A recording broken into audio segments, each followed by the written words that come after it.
Hi everyone, this is Ebesu Rachel Sarieme, and I'm not set for a video, for an health video, but I just read an article that I think I should share because one thing about Nigerians, we don't read, and when we don't read, a lot of things out there cheats us. Now, do you know that not all food certified by NAFDAC is actually safe for consumption? I know a lot of us thinks that when we have that NAFDAC registration on a food, it means that that food is fit for consumption. But what you don't know is that that food has only passed a certain standard. Now, whatever the federal government certifies is what NAFDAC certifies. Whatever the federal government certifies is what NAFDAC certifies. If a certain good, drinks, or whatever comes into the country, and the federal government wants it to go round, even if NAFDAC disqualifies it, they will tell them to certify it.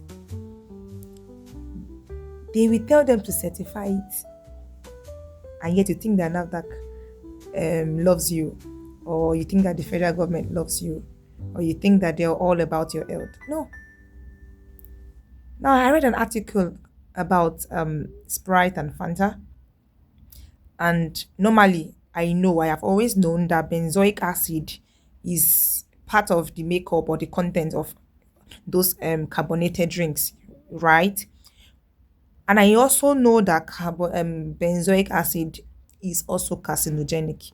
It's not a for chemistry students who knows about benzoic acid. You go read further about it. And this is for you to just go out so that you don't take everything that is out there, hook, line, and sinker.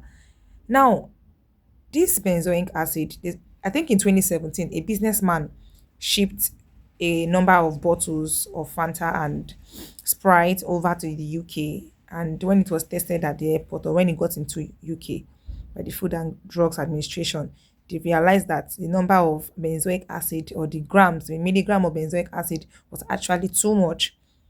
And they destroyed everything, and this man lost. So he took them to court, and they realized that the benzoic acid in those carbonated drink is way higher than what the regular standard is over there. Over there, for their normal milligram of benzoic acid in carbonated drinks is, I think, 150 milligram. You can go make your findings. Why in Nigeria here, what the federal government certifies is 250 milligram. But what will kill us all is 250 milligram, right here. And for people that has done independent testing, they have realized that even the 250 milligram, this guy is still put up to 300 to 400 milligram of benzoic acid. It is that bad. Now, where I'm going to is that NAFDAC knows that these guys are putting way more than the amount that should be in the bottles. But because the federal government has told them, hey, leave it that way, just tell them that, okay, don't take these carbonated drinks with vitamin C, because when you take it, it forms the benzoic acid further that destroys, and gives you, makes you cancer, that makes you more um makes your health more risky, to cancer. Let me use that word. And so the bottles are out there, and you think that NAFDAC has certified it, so it is good for your health. But yes, that's the thing.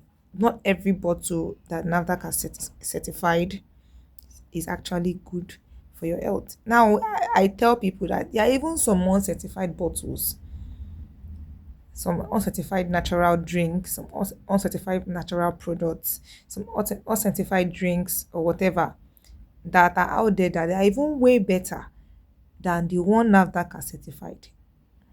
It is because these companies now know that they have gotten their certification. That's why they will not even produce the right thing. Well, I'm a Nigerian, right?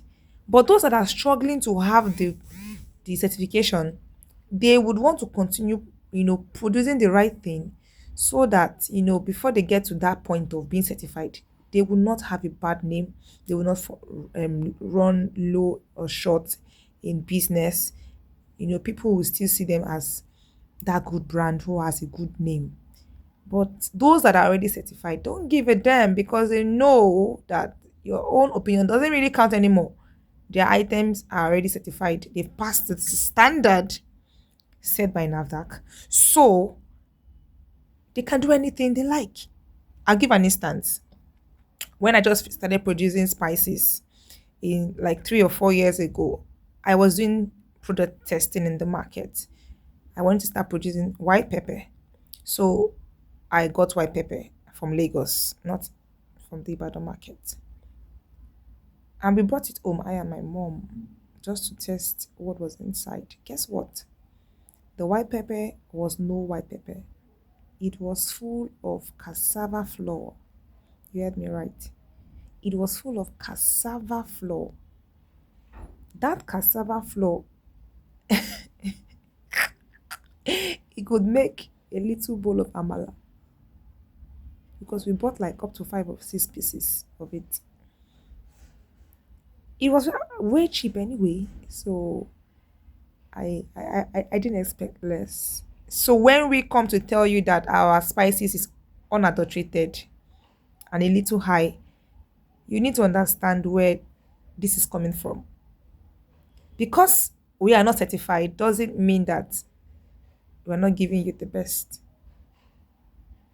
Ah, honestly, we need to watch what we're taking. If in 2026 your best drink is still Coca-Cola, let me now bust your bubbles. The kind of Coke they produce here, because of the number of milligram of benzoic acid in all of those drinks, it is not for them in the UK. They will never let their citizens take it. It is for us here. Then they over there produces their own brand. Have you ever sat down to think about that? Does it even give you an headache? Before me, it gives me an headache to think that the people that I'm committing my life into don't even have my interest, my health. They don't have an interest in my health. I don't know. All they want is just to make profit out of my health. Think on this. Just think on it. Just think on it.